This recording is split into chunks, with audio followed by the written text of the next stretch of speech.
ఓం అస్మద్గురుభ్యో నమః. శ్రీమతే రామానుజాయ నమః.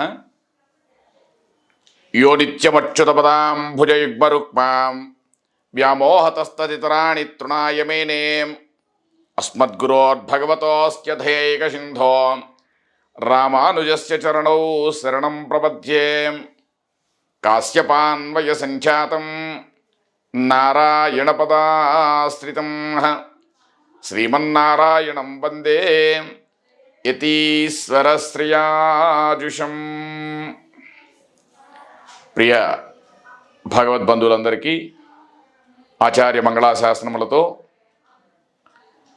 అయోధ్య రామమందిరం ఆ యొక్క బాలరాముని యొక్క ప్రతిష్ట విశేషంగా జరిగింది. ఇప్పుడు వరకు మనం ఆ రోజున రామరాజ్యం ఏ విధంగా ఉందో ఇక ఇప్పుడు నుంచి కూడా మనం రామరాజ్యం యొక్క పరిపాలనలో మనం ఉండాలని ఆ యొక్క శ్రీరామచంద్రుని మనం కూడా ప్రార్థిద్దాం. శ్రీరాఘవం దశరథాత్మజమప్రమేయం సీతాపతిం రఘుకులాన్వయరత్నదీపం ఆజానుబాహుం అరవిందదళాయతాఖ్యం రామం నిశాచర వినాశకరం నమామి. ఆ రోజుల్లో రామరాజ్యం ఎలా ఉంటుందంటే ఏ ప్రదేశమైనా కూడా సుభిక్షంగా ఉన్నను ధర్మశీలురు న్యాయ ప్రవర్తులకు వారిని సామాన్యంగా అక్కడ ఉన్నటువంటి యొక్క అన్నిటినీ కూడా రామరాజ్యం అని పిలుస్తారంట.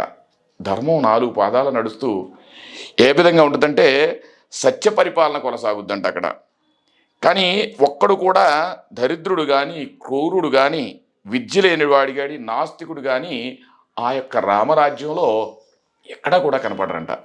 అందుకనే సర్వే నరాశ్చనార్యశ్చ ధర్మశీలా సంసంయత ముదిత శీలవృత్తాభ్యాం మహర్షయ ఇవామలా అని చెప్తుందంట. అక్కడ స్త్రీ పురుషులు అందరూ కూడా ధర్మశీలురు అంట. ధర్మానికి అందరూ కూడా కట్టుబడి ఉంటారంట ఆ యొక్క రామరాజ్యంలో. సంయమనంతులు, ఇటువంటి కూడా తొందరపాటు లేకుండా అందరూ కూడా సంయమనం పాటిస్తారంట. ప్రసన్న చిత్తులు మరియు సదాచారులు, పెద్దవాళ్ళ యొక్క ఏ విధంగా అయితే ఆచరించారో అలాంటి నడవడిక కలవని వాళ్ళుగా ఉంటారంట.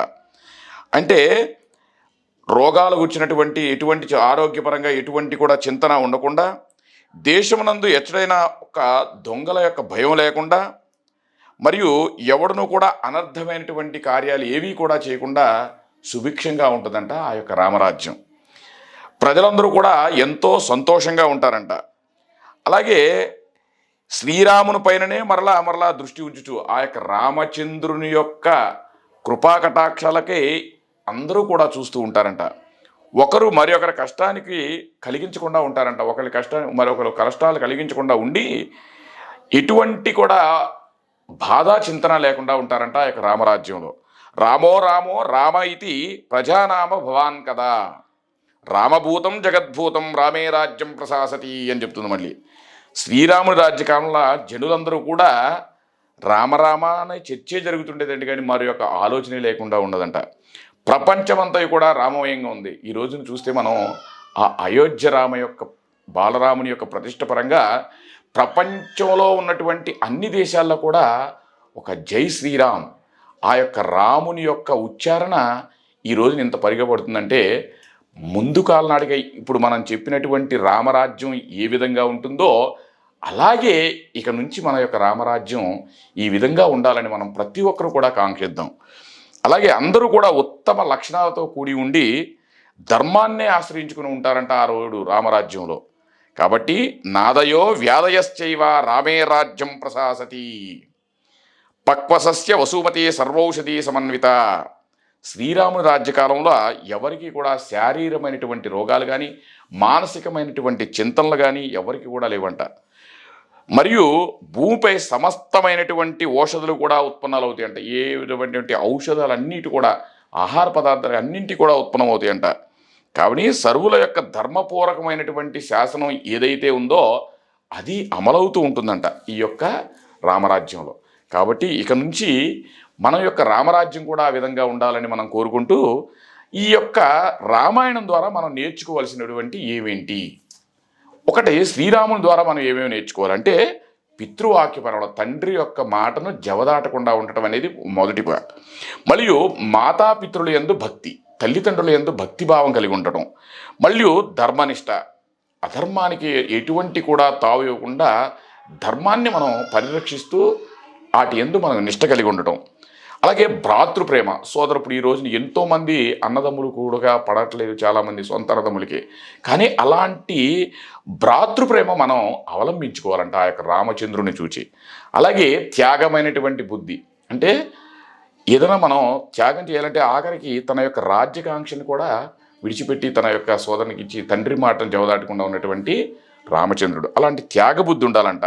మరియు కార్యదీక్షత, మనం చేపట్టినటువంటి కార్యం సఫలీకృతం అవ్వాలి.